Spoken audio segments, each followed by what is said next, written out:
punya siswa yang berkebutuhan khusus. Saya kira anak-anak ada ini juga pernah ada yang temannya di sekolahan ada yang berkebutuhan khusus, mungkin ada yang tunadaksa atau mungkin yang lainnya. Maka nanti kebetulan saya kemarin seleksi dan bisa masuk dalam guru pendamping khusus di Jawa Tengah. Maka ini berbagi ke karya inovasi. Sedikit saya cerita ke sekolah inklusif Bapak Ibu. Jadi sekolah ini adalah sekarang ini dikatakan sebagai sekolah inklusif semuanya. Siswa yang berkebutuhan khusus itu tidak boleh ditolak masuk ke sekolah negeri ya, atau sekolah manapun tidak boleh. Misalkan ada siswa yang berkebutuhan khusus ya, kalau dulu kita sebutnya ABK ya, anak berkebutuhan khusus, sekarang ya PDBK namanya. Sehingga sekolah bagaimana sebisa mungkin membiasakan dengan siswa yang berkebutuhan khusus tadi, namanya kolaborasi pembelajaran. Selama ini kalau ada siswa yang ada berkebutuhan khusus itu diabaikan, terus ini olahraga kamu nggak usah ikut, duduk aja di belakang gitu kan. Tidak boleh Pak, karena mereka sebetulnya sama. Makanya namanya inklusif bukan eksklusif. Kalau eksklusif mereka harus ke SLB ya, tapi kalau itu mereka bergabung hanya mencatat nilai atau mungkin hanya menulis skor lompat tinggi, tapi dilibatkan. Tidak boleh kamu duduk di belakang, kamu nggak usah apa-apa, nggak boleh. Ini yang inspirasi saya pengen ikut lomba seperti ini supaya kita memberikan inspirasi guru-guru. Ayo kita sama-sama kalau ada siswa yang diberikan kita opini, jangan kita anak pilihan apalagi tidak dipedulikan. Juga saya sebagai pendamping khusus saya, jadi alat ini adalah terinspirasi dari siswa saya sendiri yang PDBK, yaitu tunadaksa. Saya lupa lanjutkan dulu. Jadi saya nyambi gitu. Apa Pak? Kopi menit. Itu tanggal 1 ini. Iya. Sedikit profil saya tinggal di Pasar Batang, tetangga yang masukin. Tapi cara ngobrol, Coba ya saya. beda siapa yang masukin. Aduh. Saya dari Jogja, Bapak Ibu. Nama saya dari sebuah dari organisasi dari Jogja asli, kemudian penempatan ikatan dinas di SMA Jati Badang. Pengalaman saya kebanyakan di fisika, Bapak Ibu. Saya lebih suka di fisika daripada yang pedagogik. Jadi lomba-lomba fisika ya saya ini pernah punya pengalaman OSG Jawa Tengah, pernah ikut karena mewakili kabupaten Brebes. Itu pengalaman terbesar saya, juara saya tingkat Jawa Tengah Olimpiade Guru. Dan sekarang menjadi guru pendamping khusus dan seterusnya. Sedikit pengalaman profil. Nah, salah satu permasalahan yang dialami pendidikan atau siswa saya sendiri dengan gambar yang tunadaksa atau tidak bisa melakukan aktivitas seperti yang lainnya, jadi harus menggunakan kursi roda. Dalam pelajaran fisika pada materi potensial itu dalam pengukuran itu siswa tidak bisa mengukur dengan leluasa. Kalau biasanya pakai ukuran berdiri. Namun untuk yang ketinggian tertentu maka siswa yang tunadaksa mengalami kesulitan. Sehingga dari hal ini maka saya punya ide inovasi tempat guna yaitu untuk mengukur ketinggian tanpa harus berdiri menggunakan alat ukur. Jadi saya beri nama laser karena singkatan dari laser dan busur yang biar unik lah ya. Laser ya. Bukan alat ukur, jadi pasti alat ukur ya. Alat ukur ya. Ini alatnya Bapak, nanti kita berangkat ya. Tujuannya adalah pembuatan karya ini adalah untuk mengukur ketinggian suatu benda atau bangunan bahkan tanpa menggunakan alat ukur panjang. Misalkan mengukur ketinggian tembok atau gedung itu tanpa menggunakan voltmeter bisa menggunakan alat yang sangat sederhana. Yang penting ada hitungan matematisnya Pak Guru. Kemudian manfaat karya teknologi alat ukur ketinggian ini adalah laser ini yang pertama bagi PDBK atau bagi siswa yang berkebutuhan khusus atau peserta didik ya. Tunadaksa yang mengalami kesulitan dalam berdiri tentunya akan mempermudah dalam mengukur ketinggian suatu benda tanpa harus dengan berdiri. Dalam bidang teknik tentunya bisa dimanfaatkan untuk mengukur tinggi bangunan atau benda tanpa harus mengukur dengan termometer yang mungkin merepotkan. Dengan duduk saja kita bisa mengukur ketinggian suatu benda. Ini desain alatnya, jadi sederhana sekali. Kemarin di pelatihan ada tugas itu pembuatan karya inovasi, sehingga saya sekalian tak titipkan di Kerenova barangkali nanti bisa menginspirasi. Kemudian proses pembuatan juga sederhana sekali, sangat mudah. Kenapa kita bisa juga menggunakan sensor digital, tapi kenapa saya menggunakan yang murah? Karena tujuan saya tidak, anak bisa membuat di rumah tanpa menggunakan bahan-bahan yang harus beli dari Shopee gitu kan ya. Dengan busur sendiri, dengan laser yang mainan yang murah. Harga 5.000. Kenapa kita pilih laser bukan sensor? Karena laser itu punya karakteristik sinarnya heterogen. Jadi mungkin. Jadi antara keluar dengan sampai tujuan sama satu titik, tidak melebar seperti cyber kan melebar ya, dan memecah atau melebar. Ini pastikan lurus. Keluarnya diameternya 2 mili sampai tujuan untuk 2 mili, sehingga titik akurat lebih akurat menggunakan laser.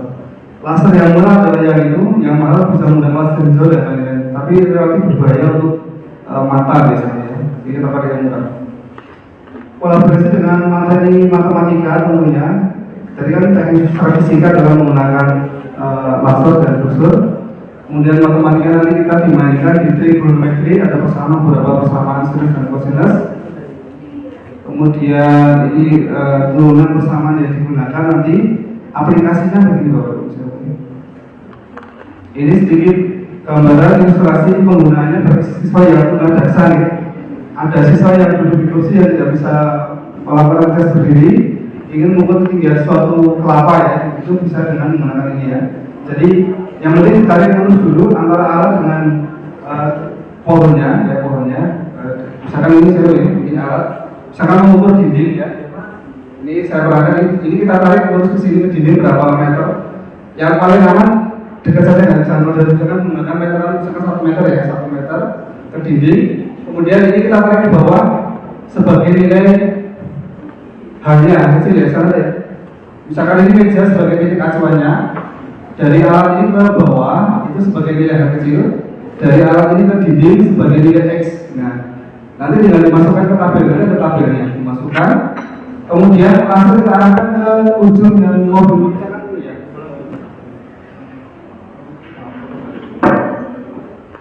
Misalkan kita arahkan ke ujung sampai berhenti, kita lepaskan.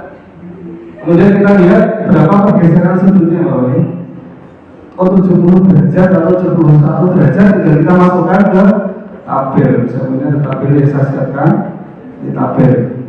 Ya, jadi misalkan nomor atap kelas X-nya tadi adalah jarak antara alat ini dengan dinding. Jangan terlalu jauh biar orang yang pakai kursi itu tidak repot kan. Sambil duduk bisa ngukur dengan meteran, bisa ngukur. Contoh begini dari meterannya. Misalkan sambil duduk ya. Sambil duduk saya kira anak yang itu bisa. Misalkan ya. Anak yang berkebutuhan khusus bisa duduk sambil ngukur ini 50 cm. Jadi nggak usah berdiri. Karena tujuannya adalah untuk anak yang berkebutuhan khusus, Bapak ya. Kemudian ketinggian kita ukur, dia juga bisa ngukur sambil duduk, juga bisa ngukur berapa ketinggiannya. Setelah itu nanti tinggal ditarik sinar diarahkan ke dinding, nanti ketemu persimpangannya. Ketemu persimpangan sudutnya berapa derajat, dimasukkan ke tabel, nanti akan ketemu nilai dari berapa ketinggian. Ilustrasi videonya sudah pernah saya kirimkan di tim pertama lebih baik. Saya kira itu sederhana. Saya bisa ditampilkan Pak. Barangkali bisa. Ya, sadap bisa. Saya tampilkan lagi. Masih 20 menit lagi.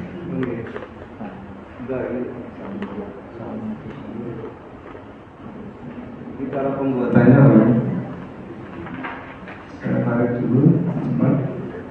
Ini prosesnya, jadi laser diarahkan ke atas, muncul.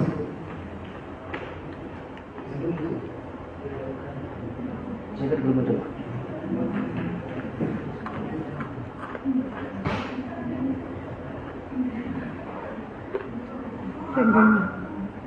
Senggol.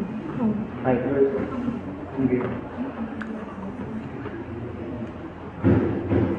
Nah ini alatnya sederhana sekali. Ya tujuannya supaya anak bisa membuat sendiri, guru juga bisa membuat. Ini di rumah kalau bisa ini. Jadi laser diarahkan ke dinding paling atas. Nanti tabel-tabel diisi. Nama objeknya, kemudian sebentar saya tarik dulu cepat. Ini juga cara mengukurnya dari dinding ke garis vertikal, titik nolnya berapa senti, nanti masukkan ke tabel.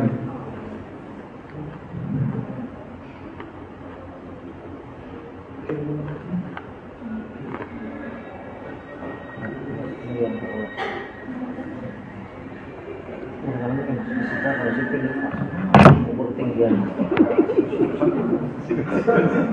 Ini lekos itu cuma tuh. Kos tangan. Ini makanya kan ngobrol bahwa jadi double diapakan ya, jangan diapakan nanti kita banyak masalah ya. Tadi kan sudah ngomongkan kamar setelahnya itu belum mesti ya. Kamar dan setelah ini maka belajar terbaca langsung akan belajar ya, baca masukkan kalkulator yang ada tangan sih, jangan yang kalkulator dagang ini yang ada situasinya. Nanti ada tinggal masukkan. Jadi bagi siswa biasa ini ya di luar kepala ya sampai lupa ya. Kepala itu berarti. Nah itu baca dinding di rumah saya tingginya sekitar ini ditambahkan dengan alas. Ini kan tinggi antara meja dengan dinding ya. Nah tambahkan dengan meja dengan lantai kira-kira 3 meter atapnya. Singkat saja seperti itu. Harapan saya sih menginspirasi karena sekolah itu harus siap menerima siswa apapun ya, ini terutama yang bapak ibu guru dan saya sendiri ada siswa ya, siswa juga harus menerima siswa yang kebutuhan khusus, boleh ada siswa yang PDBK kebutuhan khusus terus ya sehingga kasihan dia sudah pusing dengan kondisi fisiknya ya. Ada yang tiba-tiba khusus kelas 10 nya sehat tiba-tiba kecelakaan kakinya harus diamputasi, ada yang tiba-tiba menjadi PDBK. Itu sering sekali seperti itu ya, dan itu jarang sekali disorot oleh beberapa dari kita untuk membuat media yang bermanfaat. Saya kira itu Bapak, mohon maaf jika banyak bercandanya yang betul. Terima kasih Pak Wahyu dan Pak Wahyu. Kemudian untuk pertanyaan dan tanggapan kami persilakan kepada Dewan Juri. Terima kasih. Saya kira ini